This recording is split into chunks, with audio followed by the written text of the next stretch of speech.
இப்போது புதிய அறிமுகம் ஆச்சி ஹோட்டல் சாம்பார் 50 கிராம் ரூபாய் 20 மட்டுமே. இப்போது நம்மிடையே தொலைபேசி வாயிலாக பாரதிய ஜனதா கட்சியின் சார்பில் அந்த மதுரையைச் சேர்ந்த ப்ரொஃபசர் ராம ஸ்ரீனிவாசன் அவர்கள் இணைந்திருக்கின்றார். ப்ரொஃபசர் வணக்கம். இது சாத்தியமானது எப்படி? ஏன்னா நிறைய திட்டங்கள் நம்ம நெடுவாசல், மீத்தேன், அப்படி இப்படின்னு மத்திய நியூட்ரினோ வரைக்கும் நிறைய மத்திய அரசு திட்டங்களுக்கு எதிர்ப்பு இருந்திருக்கு. ஆனால் இவ்வளோ குறுகிய காலத்தில் நாங்கள் ரத்து செய்கிறோம் அப்படின்னு மத்திய அரசாங்கம் சொன்னதா நம்ம பார்க்கல. இதுதான் முதல் முறைன்னு நினைக்கிறேன். இது எப்படி சாத்தியமானது? நேற்று மத்திய அமைச்சருடன் நடந்த உரையாடலை பற்றி நான் ஒரு நிமிஷம் சொல்லிட்டு அப்புறம் இரண்டாம் கட்டமாக உங்களுக்கு நான் பதில் சொல்லலாம்னு நினைக்கிறேன். நேற்று அமைச்சரை அந்த விவசாய பிரதிநிதிகள், அந்த ஊர் பெரியவர்களோட நாங்கெல்லாம் சேர்ந்து சந்தித்தோம்.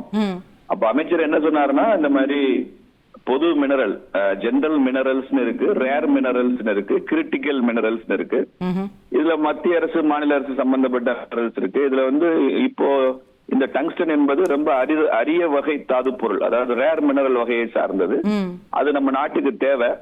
இப்போ நம்ம நாட்டுக்கு தன்னிறைவுக்காக நாம பல நாடுகள்ல இருந்து தான் நிறைய மினரல்ஸ் நம்ம இறக்குமதி செய்யறோம். இப்போ நம்ம நாட்டிலேயே மினரல் கிடைக்கிறப்போ நாம எடுக்கணும்ன்ற முனைப்போடு தான் இதை ஆரம்பிச்சோம்.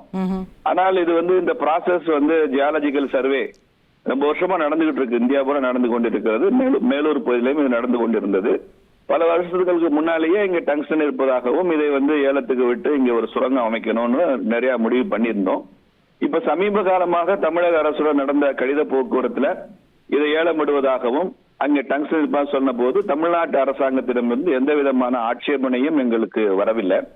கிட்டத்தட்ட அந்த 4900 ஏக்கருக்கு மேலுள்ள நிலப்பரப்புல ஒரு 400 ஏக்கரை குறிப்பிட்டு இதுதான் ஒரு பயோஸ்பியர் அங்கே இருக்கு, ஒரு உயிர் பன்மை சூழல் அங்கே இருக்கு, அதற்கான நிலம் இருக்கு என்பது மாத்திரம்தான் தமிழக அரசிட்ட எங்களுக்கு பதிலாக வந்தது. அப்படி ஒரு பயோஸ்பியர் இருக்கும்போது அதை மாத்திரம் தொந்தரவு செய்யாமல் மற்ற இடங்கள்ல டங்ஸ்டன் எடுக்கலாம் என்று நாங்கள் நினைத்துக் கொண்டிருந்தோம். ஆனால் இப்போது நீங்க எல்லாம் சொன்ன பிறகு அங்கே 280 கோவில்கள் இருக்கின்றன. கள்ளழகர் என்கிற கோவில்களுக்கே அதுல ஒரு பிரச்சனை இருக்கு. இதனால அது பாதிக்கப்படலாம். வேற என்னென்ன வகையில் எல்லாம் பாதிப்பு வரும் என்பதையெல்லாம் நீங்கள் சொல்கிறீர்கள். நாங்கள் ஏலம் விட வேண்டும் முடிவெடுத்த போது தமிழ்நாடு அரசாங்கத்திடமிருந்து எங்களுக்கு எந்த விதமான ஆட்சேபனையும் இல்லை. அப்படி ஒரு டங்ஸ்டன் சுரங்கம் அங்கே அமைப்பதனால மத்திய அரசுக்கு வருவாய் இல்லை. முழுக்க முழுக்க அந்த ராயல்டி தமிழ்நாடு மாநில அரசுக்கு தான் போகுது. அந்த டிஸ்ட்ரிக்ட் மினரல் ஃபண்ட் முழுக்க மாநில அரசுக்கு போகுது. இதுல மத்திய அரசு வருவாயை மனதில் கொண்டு இதை எந்த முயற்சியும் செய்யவில்லை என்றதெல்லாம் விரிவா சொல்லிட்டு நாங்கள் முழுக்க இதை ஐயா மோடி அவரிடம் ஏற்கனவே ஒரு தடவை பேசியிருக்கிறேன்.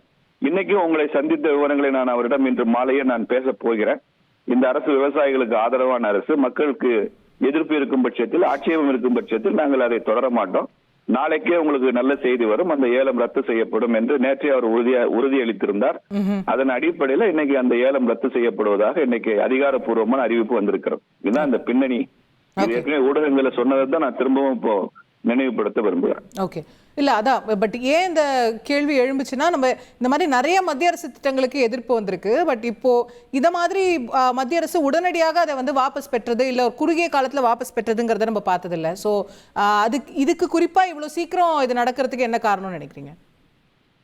இல்ல, சீக்கிரமா அல்லது ரொம்ப தாமதமா என்று இதுல பார்க்க வேண்டிய அவசியம் இல்லை.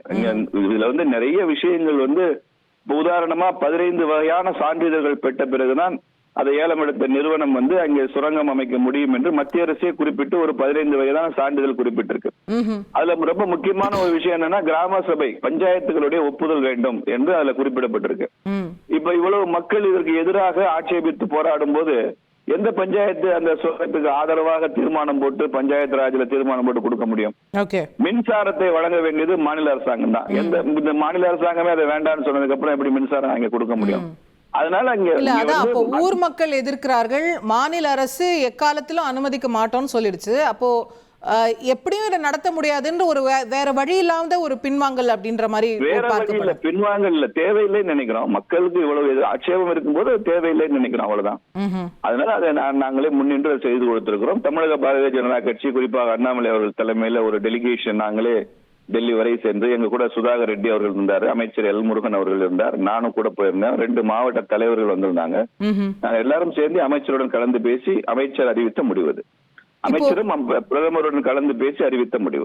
இப்ப இந்த முடிவு அறிவிக்கப்பட்டதன் மூலமாக அந்த மக்கள் நம்ம உற்சாகமா அதை கொண்டாடுறத பார்க்கிறோம், பெரும் மகிழ்ச்சியில இருக்கிறத பார்க்கிறோம். இது அரசியல் ரீதியா பிஜேபிக்கு பலனளிக்க போகுதுன்னு நினைக்கிறீங்க? ஏற்பாடு செய்தது தமிழக பாரதிய ஜனதா கட்சி தானே. கொஞ்சம் பொறுங்க, நாளைக்கு அறிவிப்பு வரும், நாளைக்கு இதை கொண்டாடுங்கள் என்று நாங்க தான் சொல்லியிருந்தோம். அதுதான் சொல்றேன். மக்களோடு சேர்ந்து நாங்களும் அந்த மகிழ்ச்சியை பகிர்ந்து கொள்கிறோம், அவ்வளவுதான். அதான் சொல்றேன். இப்ப இந்த மகிழ்ச்சியும் ஆரவாரமும் உங்களுக்கு அரசியல் ரீதியா பயனளிக்கும்னு நம்புறீங்களா தமிழ்நாட்டுல இல்ல மதுரையில? கமிஷனை எதிர்க்கிறது அரசியல் ரீதியா பலனளிக்கும்னு திமுகவோ மற்ற கட்சிகளோ நம்பினால் இதை ரத்து செய்தது எங்களுக்கு பலனளிக்கும் என்று நாங்கள் நம்புகிறோம். எதிர்த்தது பலனளிக்கும்னா ரத்து செய்ததும் பலனளிக்கும். Okay, right. பொறுத்திருந்து பார்ப்போம். இப்போது புதிய அறிமுகம் ஆச்சி ஹோட்டல் சாம்பார் 50 கிராம் ரூபாய் 20 மட்டுமே.